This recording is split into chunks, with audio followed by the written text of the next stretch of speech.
Posibleng abutin pa ng susunod na linggo ang pagsasampa ng kasong plunder laban sa umano'y utak ng pork barrel scam na si Janet Lim Napoles.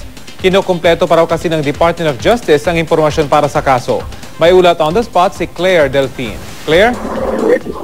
Rafi, hindi kayang maisampa ang kasong plunder sa Office of the Ombudsman ngayong Biyernes laban sa mga sangkot sa pork barrel scam. Ito ay ayon kay Justice Secretary Leila De Lima.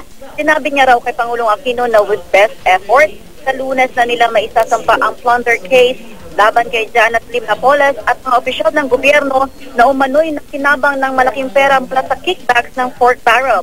Hindi pa raw kasi kumpleto ang impormasyon para sa kaso. Pero tumanggi siyang kumpirmahin ang mga pangalang na ilathalang kasama sa charge sheet. Ayaw din niyang pangalanan kung sino-sino ang mga ito.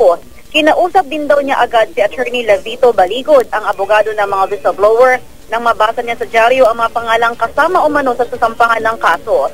Nalathala sa pahayagan na bukod kay Napoles, kabilang sa mga sasampahan ay sina Jinggoy Estrada, Bong Revilla at Juan Ponce Enrile at ang dating Chief of Staff na Enrile na si Gigi Reyes. Pero sa kanilang pag-uusap, itinanggi raw ni Baligod na sa kanya galing ang mga pangalang ito.